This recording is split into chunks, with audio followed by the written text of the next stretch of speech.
Meus irmãos, sejam bem-vindos, quem está nos visitando. É uma alegria ter vocês aqui conosco.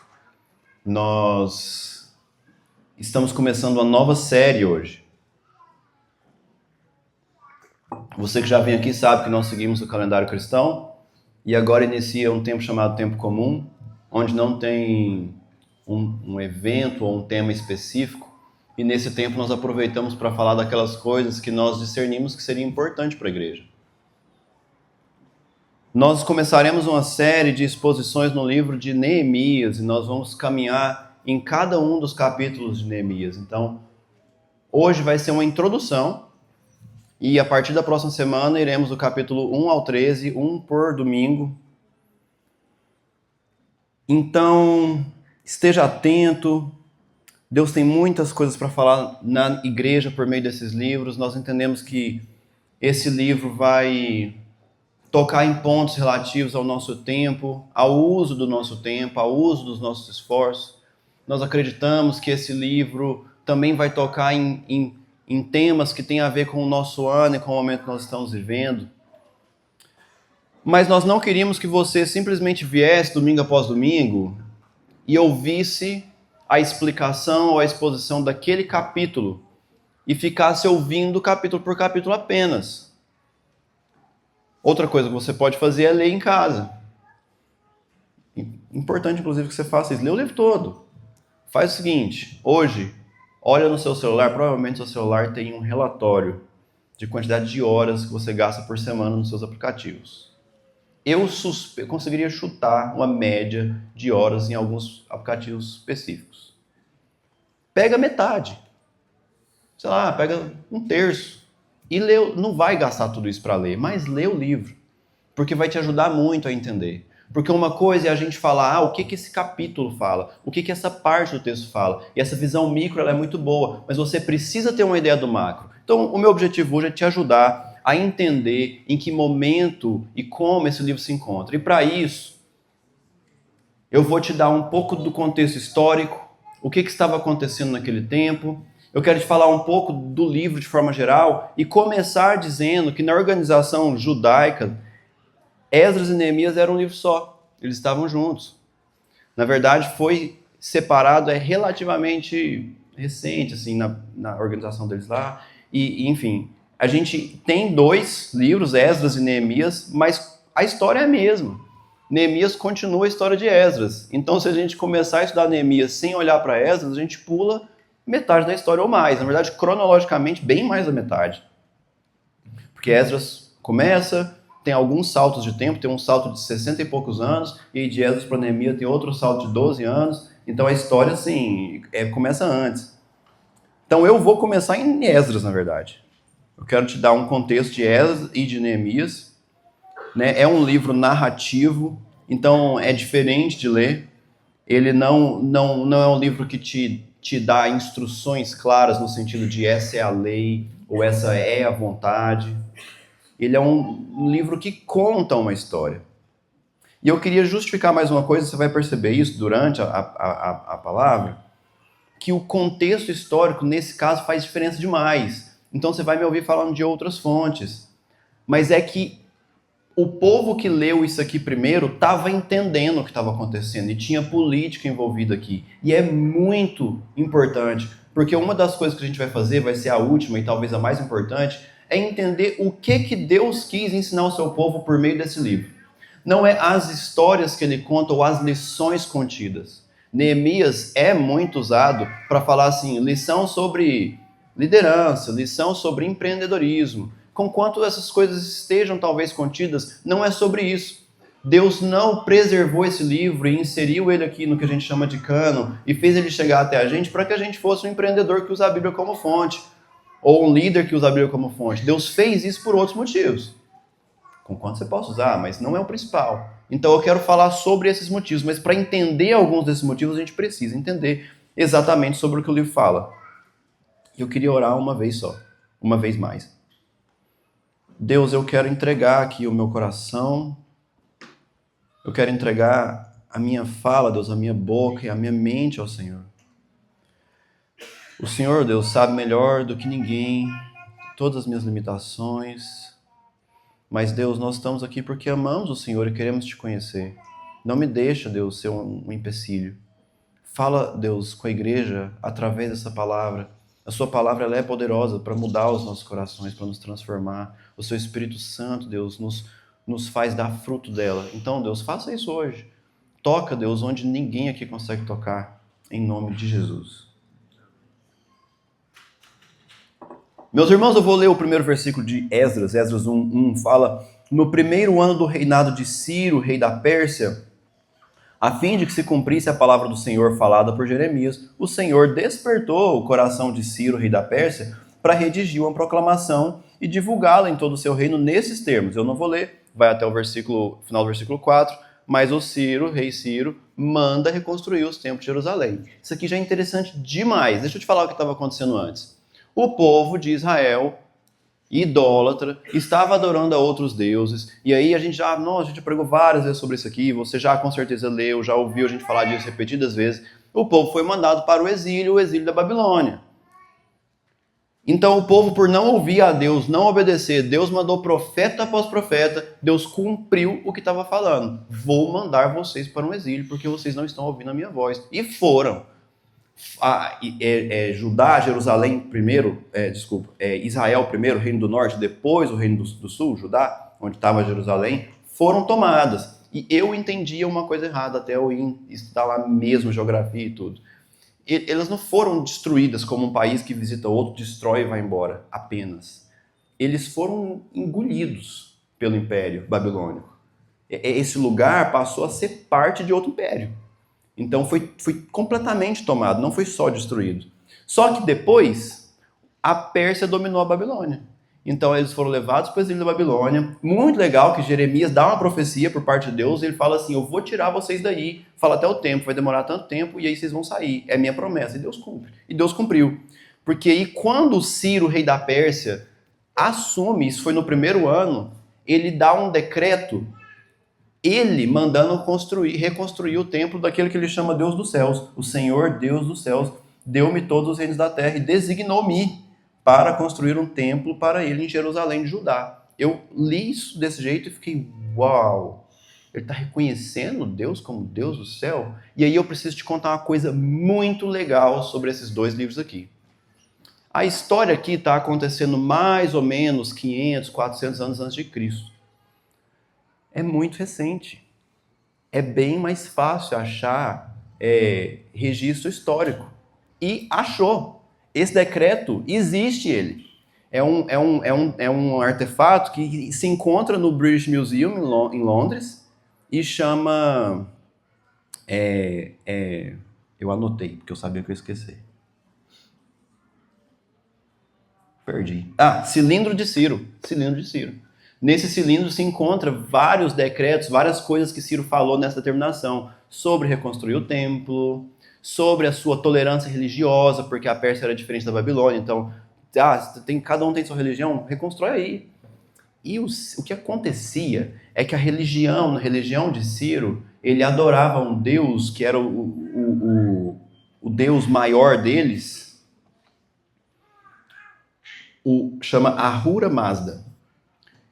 Era o Deus Supremo. E aí ele entendia que tinha um outro Deus de força igual, do mal, e que quando eles dominaram a Babilônia, ele atribui a vitória dele a esses outros deuses.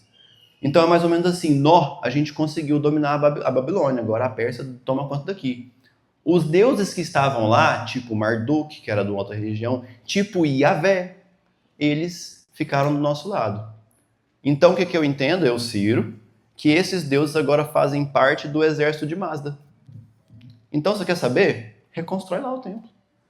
Então, quando o Ciro fala, vai lá reconstruir o templo do Deus Altíssimo, ele não está reconhecendo Deus e Yahvé como o único Deus, o nosso Deus. Ele está falando, mais um Deus. Vai lá, reconstrói. Eu vou ler uma coisa que está em Isaías. É fascinante. Isaías 45, olha essa profecia que Deus deu. Assim diz o Senhor ao seu ungido, a Ciro. Ciro não conhecia a Deus.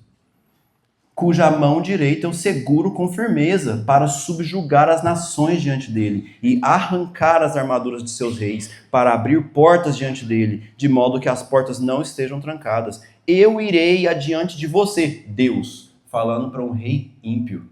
Eu irei adiante de você e aplanarei os montes, derrubarei portas de bronze e romperei trancas de ferro. Darei a você os tesouros das trevas, riquezas armazenadas em locais secretos, para que você saiba que eu sou o Senhor, o Deus de Israel, quem o convoca pelo nome. Por amor ao meu servo Jacó, então não por amor a Ciro, nem por amor à Pérsia. Por amor ao meu servo Jacó, de meu escolhido Israel, eu o convoco pelo nome e lhe concedo um título de honra, embora você não me reconheça. Eu sou o Senhor e não há outro, além de mim não há Deus. Eu o fortalecerei, ainda que você não tenha me admitido. Isso é fundamental para essa história, porque parte do que é principal nesse livro é entender que Deus age por meio de circunstâncias negativas. O que eu quero dizer é algo que a gente já tem falado há algum tempo, que Deus não espera necessariamente, por exemplo, um crente assumir o governo. Deus não está esperando alguém que reconheça ele. Deus mantém o seu controle sobre o seu povo. Deus é soberano e tem todo o domínio. Nós cantamos muito hoje aqui, repetidas vezes, ele é o rei, ele é o único rei. Deus é rei e tem controle sobre todas as coisas. Então, se a gente fosse, antes dessa profecia, antes de Ciro tomar a Babilônia, a gente enxergasse a devastação, a Pérsia arregaçando tudo, mal, adorando a outros deuses, a gente ia olhar e falar assim, agora, se a Pérsia domina lá a Babilônia, o trem vai ficar feio. Precisava de vir um outro rei crente. Cara, precisava de vir um outro rei crente. Como que Deus vai cumprir a sua promessa? Não é obstáculo para Deus. E se Deus quiser usar um rei ímpio, ele usa. Se Deus quiser usar um rei que não acredita nele, ele usa. Essa é a primeira mensagem muito importante desse livro. Então tem muitos textos, tem muitas fontes externas que nos ajudam a compreender essa história. Então eu queria continuar. O rei, não Esdras, não o povo. O rei Ciro fala, vai lá reconstruir o templo. Esdras nem discute. Ah, mas você tem que saber que esse é o Deus. Não. Esdras fala, tá bom. O rei fala assim, pode levar quem você quiser, pode levar os judeus tudo, inclusive lá no cilindro de Ciro, tá lá que ele não importa com múltiplas religiões, tá? Não importa. Na verdade, ele deixou reconstruir outros templos também. Ciro fala, beleza, Deus está cumprindo a sua promessa. E aí o Ciro fala, pode levar os trem que a gente tomou, que a Babilônia tomou, leva as bacias, leva o ouro, leva tudo. Então começa a história de Esdras, que é essa jornada para a reconstrução do templo. E acontece muita coisa. Eles chegam lá, eles fazem um primeiro culto, eles começam essa reconstrução, aí vem as objeções, né, os obstáculos, os povos que não estavam satisfeitos com isso. A priori, um dos povos reclama lá, eles já chegam com o decreto de Ciro, né? Ó, foi Ciro que mandou. Não, beleza. E aí troca o rei. E aí troca o rei, e aí o próximo rei recebe lá a notícia do povo vizinho de Judá, porque o que acontece? Judá passou a fazer parte de uma província maior, chamada, se eu não me engano, como é que é? Eu anotei. Eu não sei onde eu anotei, não adianta, né? Mas eles faziam parte de uma província maior. E o pessoal dessa província viu Judá indo lá, o pessoal de Jerusalém querendo reconstruir o templo, e falou, opa, esse negócio aqui é perigoso pra gente. A gente pode perder a influência política. Mandou uma carta para o próximo rei, que não sabia do decreto de Ciro. Ô rei, tem um pessoal aqui reconstruindo aqui o templo deles, e só que dá uma olhada nos arquivos aí do reino, porque a gente conhece eles, e eles deram trabalho no passado. Eles eram inimigos, isso aqui é ruim, eles vão se levantar de novo. O rei fala, não, peraí. O rei olha lá nos arquivos e fala, é mesmo. Para agora! Então vem o rei e para. Não é para construir nada, não é para fazer nada, sai daí, parou a construção. Passa um outro período de tempo, vem um novo rei, o povo de Israel fala assim, vamos começar de novo. Começou de novo. A hora que o povo vizinho veio encher o saco, eles falam assim, o rei Ciro deu a ordem, o anterior lá. E aí o povo que veio encher o saco não era o mesmo de novo. Falou, rei, checa aí se teve mesmo. Próximo rei, terceiro, Artaxerxes primeiro, o nome dele. Falou assim, tem mesmo, não é para taxar, não é para encher o saco deles, é para dar riqueza, é para ajudar, é para fazer tudo. E tem uma coisa que é uma curiosidade que eu queria te dar, que é interessante, que esse povo que estava vindo perturbar, a primeira coisa que eles fizeram foi falar assim, deixa a gente construir também. Eles eram do Reino do Norte. Quando a Babilônia tomou o Reino do Norte, eles tiraram os israelitas de lá e mandou gente de todas as nações. E aí surgiu uma religião híbrida, onde eles adoravam os próprios deuses e a Yahvé também. E aí eles tinham essa religião híbrida. E quando Esdras foi lá reconstruir o templo, eles foram e falaram assim, a gente pode ajudar? A gente está sacrificando a Yahvé. Esdras fala, não era Esdras. O primeiro que foi não foi Esdras. Eu falei errado. Foi outro. Mas enfim, ele fala assim, não, vocês não têm parte disso aqui não. É nosso, é o templo do nosso Deus, vocês não vão meter a mão aqui. Aí que começa toda a objeção, e esse povo viria a se tornar os samaritanos. Esse povo seria aqueles samaritanos que os judeus odiavam quando começa o Novo Testamento. Eles ficam aí, o livro de Esdras e Neemias, o tempo todo tentando atrapalhar essa construção. O próximo ponto que é muito importante para a gente entender o sentimento e o que significava para eles é quando acontece o primeiro culto. Eles lançam o fundamento, eles usam inclusive a mesma base onde era o templo antigo. E acontece uma coisa muito interessante no capítulo 3. Eles fazem esse primeiro culto, eles prestam sacrifícios e uma parte do povo gritava de alegria. E uma outra parte do povo gritava de choro, não choro de alegria, urrava.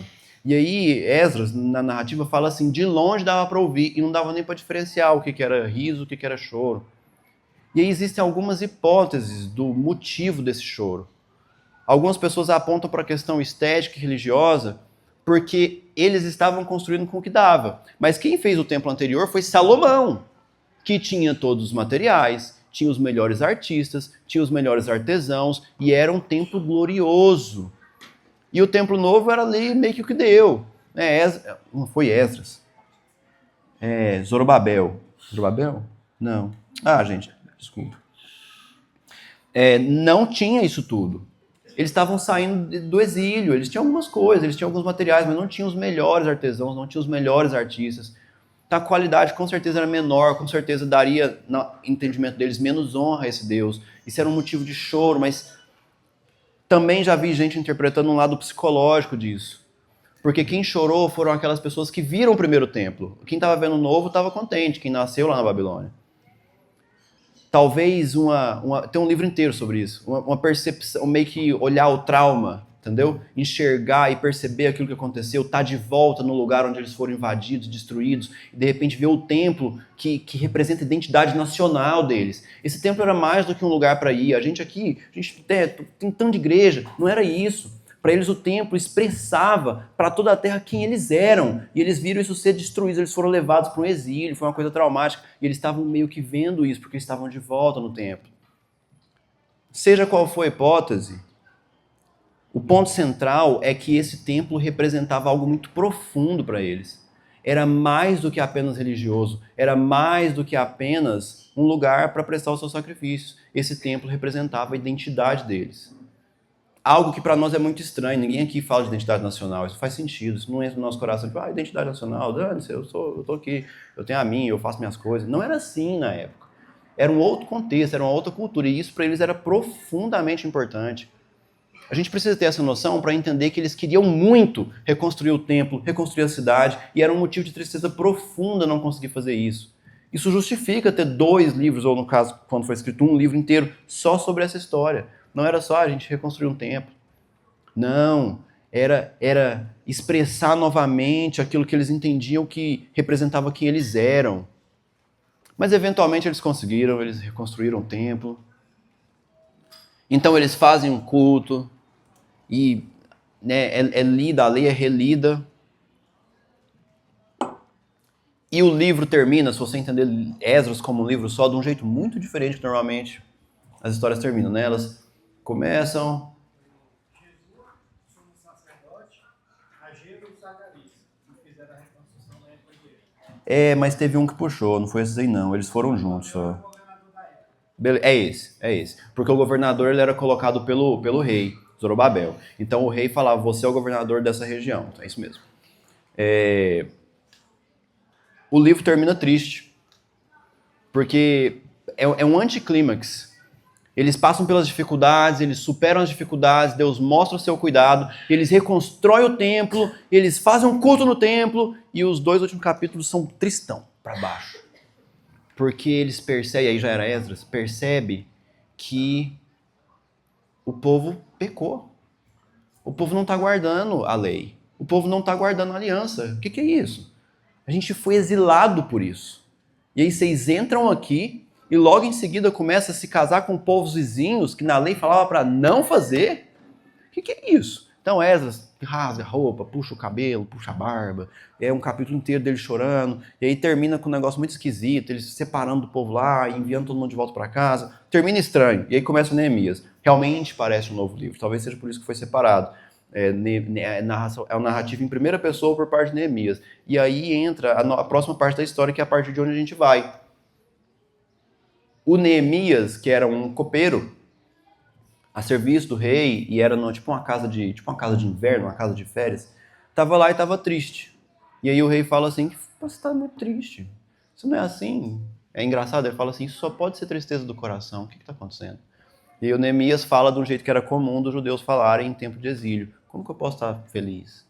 A cidade está destruída, o templo está reconstruído, mas os muros estão para baixo. Lembrando a questão da identidade nacional, eles não tinham defesa, eles estavam vulneráveis, os povos vizinhos não gostavam deles. Então dói Neemias olhar essa questão.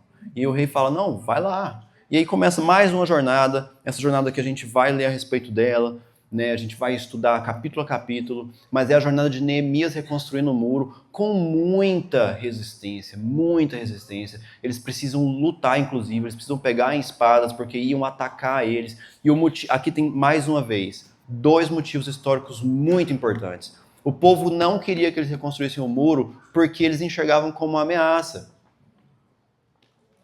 O povo dessa província não queria perder a influência política. Mas então por que o rei mandou fazer? Porque era um momento de crise no Império também. E a posição onde Judá estava era estratégico, estava tendo revolta no Egito, era perigoso esse negócio entrar no reino. Então era importante para a Pérsia que Judá reconstruísse os muros. Olha só. Mais uma vez um rei com os próprios interesses, pensando no próprio rei, não está nem aí para Deus, está nem aí para Judá, não significa nada para ele. Mas existia o interesse político e Deus usa isso. Deus usa o interesse político deles para abençoar o povo e cumprir a sua promessa.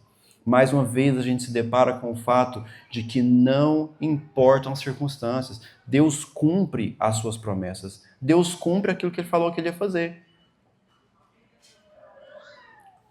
Eles acabam construindo, conseguem construir. Existe um período do livro, nossa, que eles leem a lei inteira, eles fazem um monte de cultos, sacrifícios, eles meio que retomam aquilo que eles viviam, que eles faziam, e é bonito, e é feliz. E aí Neemias, que era copeiro, ele foi feito governador, né? Ele era o governador disso.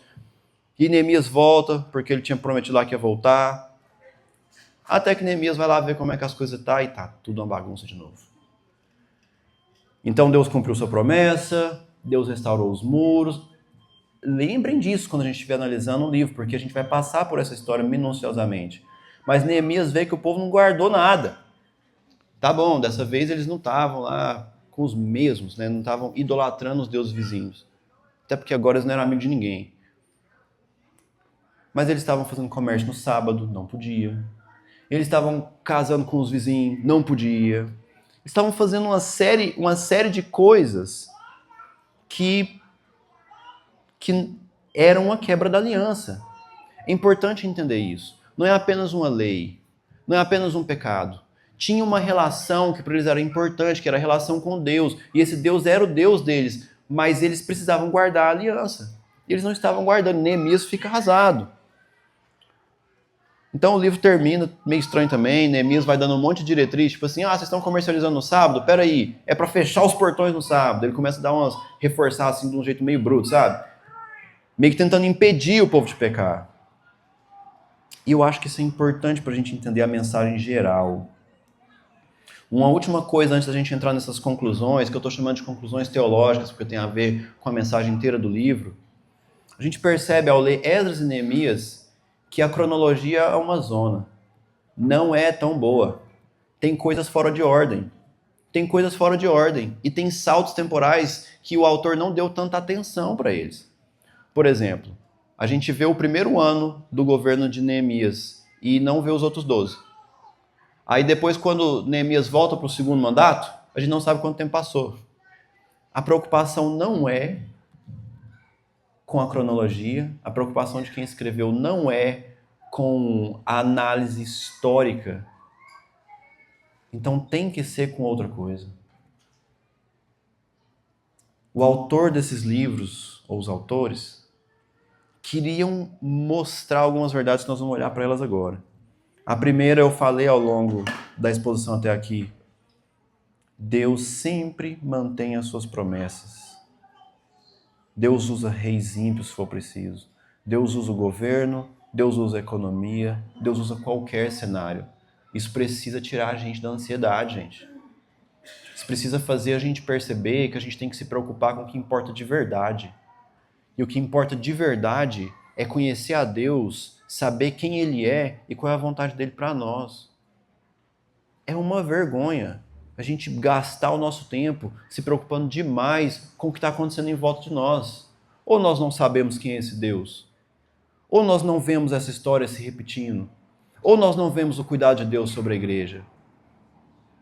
Se você ler esse livro sem todo o contexto e tudo, e só tirar uma lição, essa é a lição. Deus cumprindo as suas promessas. Então qual é o seu medo? Qual é a sua crise? Qual é a sua ansiedade? Onde você vai investir o seu tempo e a sua energia mental, emocional? Isso tem que trazer paz para você e te ajudar a focar naquilo que realmente importa. A conclusão 2, e essas conclusões que eu estou falando, elas são uma interpretação daquilo que a gente entende que é a intenção do livro e do lugar dele na história da revelação. Nós sabemos que Israel foi a nação escolhida por Deus para se revelar. Então Deus fez isso. Quando você começa a ler Gênesis, você percebe a ação de Deus. Ele indo, ele encontrando. Ele acha uma pessoa, ele acha outra pessoa. Ele se torna o Deus dessa família. O pessoal esquece dele, ele volta, acha de volta. Se torna o Deus de uma nação. Deus escolheu eles. Mas Israel continuou ignorando a Deus ao longo da história. E Deus continuou trazendo eles de volta. A gente vê a fidelidade de Deus, mas também percebe a infidelidade de Israel. Isso aponta pelo menos duas coisas. Isso aponta para o que iria acontecer pouco tempo no futuro. Deixa eu te contar uma coisa. Essa é a última parte da história de Israel contada na nossa Bíblia. Não tem nada depois disso. Esther depois disso. Mas é antes, não é cronológico. Essa é a última parte da história. Depois disso acontece o período intertestamentário, que são outros livros, e depois chega no Novo Testamento. A história de Israel que a gente conhece pela Bíblia conclui aqui. Então, falando no sentido organizacional ou de narrativa de história canônica, está muito próximo do Novo Testamento. Isso aqui tem um significado grande para o que vai acontecer no Novo Testamento. Jesus veio, foi rejeitado, e isso se espalhou para o resto do mundo, graças a Deus. Nós conhecemos a Deus por causa dessa história, e na minha opinião, não só minha, lógico, isso é mais uma peça dessa história. O Evangelho nos alcançou. A gente precisa ver que Deus estava fazendo um movimento e o Evangelho nos alcançou em parte por causa dessa história. Isso aqui é mais uma peça na construção daquilo que seria o Evangelho. Mas nós precisamos entender também que Israel esqueceu a Deus e abandonou a Deus, mas isso não é uma exclusividade de Israel. A gente precisa entender que a Bíblia ensina para a gente ao longo da Bíblia que a lei, os castigos, as punições não são suficientes para transformar o coração. Não adianta a gente achar que agora eu vou ensinar essa pessoa que nem acredita em Deus a seguir as leis e falar, você não acredita em Deus, mas isso que você está fazendo é pecado. Isso não transforma ninguém. E a Bíblia nos ensina isso de forma explícita. A teologia no Novo Testamento vai falar: a lei nunca mudou ninguém. É por isso que Jeremias 31, por meio de Jeremias, Deus fala: eu vou fazer uma nova aliança. E nessa aliança eu vou colocar a minha lei no coração do meu povo. E aí ninguém mais vai ter que falar para o seu vizinho: conheça a Deus, porque todo mundo vai me conhecer pessoalmente. Essa é a aliança inaugurada por Cristo. Então o que eu quero dizer é que esses livros apontam para Jesus. Esses livros são fundamentais para apontar mais uma vez para a necessidade de um Cristo perfeito. Porque a quebra da aliança aconteceu com Israel, mas aconteceria com a gente. Nós não conseguimos guardar essa aliança. Nós passamos a entender a função da lei, que em parte é nos mostrar a nossa imperfeição, e nós não conseguimos seguir a lei por completo. Então a gente precisava de alguém que cumprisse essa aliança, que possibilitasse a nossa relação com Deus.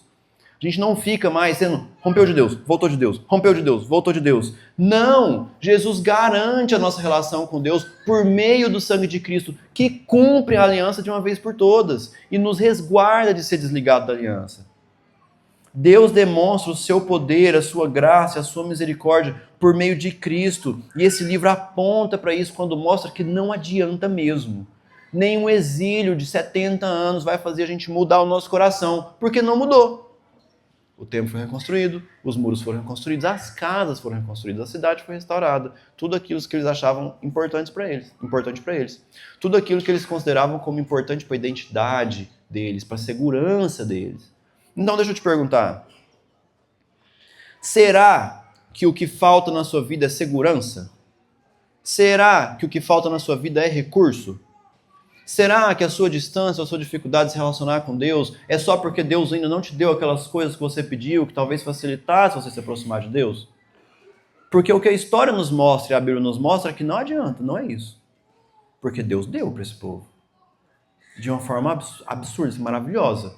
Nós não estávamos falando de reis fracos, onde Israel iria conseguir impor a sua força e a sua política. Nós estamos falando de reinos que naquele momento foram os maiores reinos do planeta Terra e que Deus usou eles para cumprir sua vontade, para dar para Israel tudo que eles sonhavam. Tem poesias na Bíblia sobre isso. Tem poesias na Bíblia almejando a reconstrução de Israel. Lamentações, lê Lamentações 3. Eu amo esse capítulo, mas Lamentações 3 é talvez um dos maiores lamentos que eu já li na minha vida. É profundamente triste. Jeremias deseja morrer por ver a cidade devastada. Mas então adiantou quando Deus restaurou? Não. Por que Deus restaurou? Porque ele cumpriu sua promessa. Ele falou o que ia fazer, ele mostrou que ele é um Deus bom, que ele é um Deus presente, que ele é um Deus forte, mas isso não muda o coração de ninguém. Então nós precisamos de Cristo.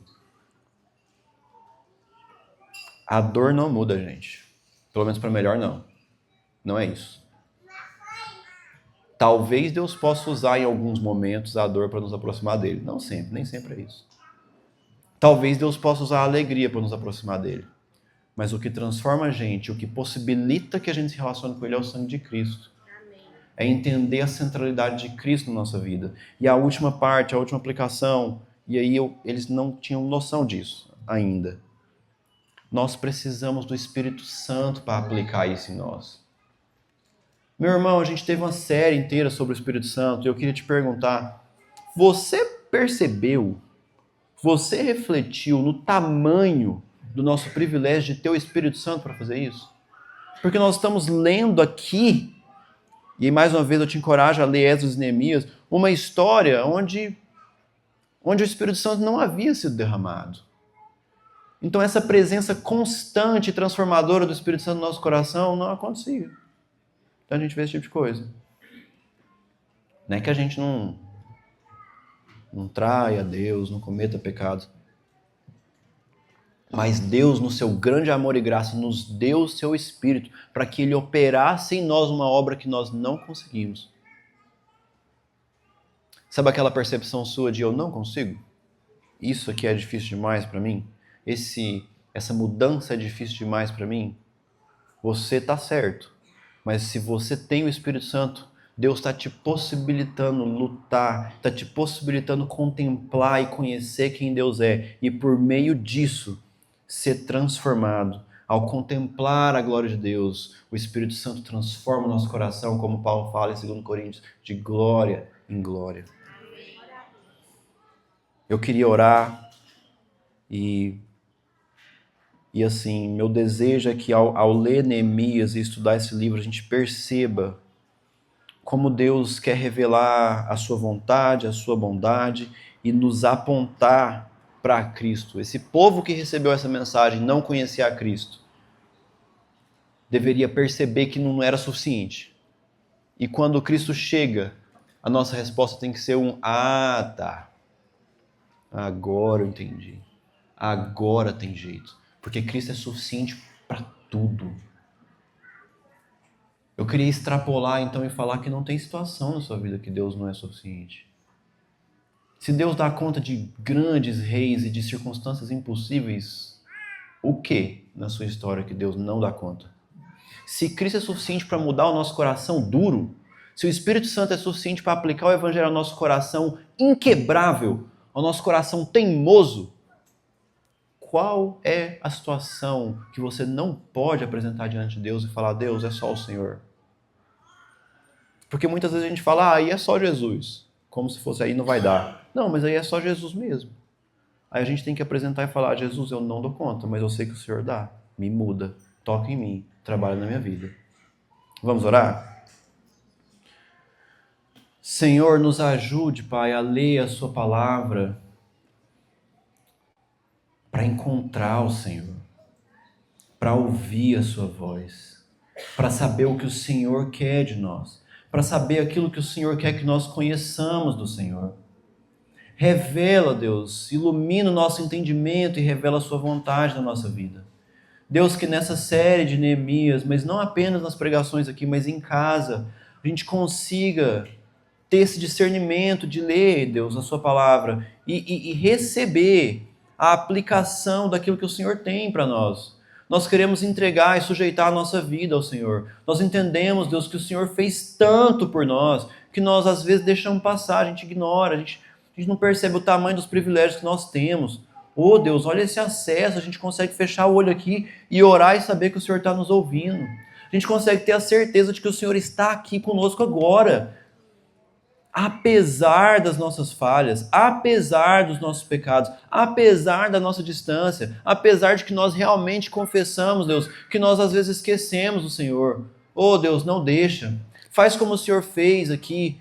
Deus, nós confessamos o nosso pecado, que o Senhor traga essa consciência de pecado, Deus, no nosso coração. Que o Senhor traga a consciência da nossa distância, Deus, e nos aproxima do Senhor, porque não tem vida longe do Senhor.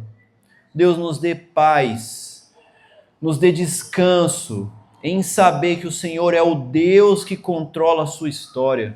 O Senhor é o Deus da igreja e não tem circunstância que deveria nos assustar, porque nós confiamos no seu domínio absoluto e que o Senhor é o verdadeiro Rei, o Deus de todos os deuses, o Rei dos Reis, em nome de Jesus. Amém.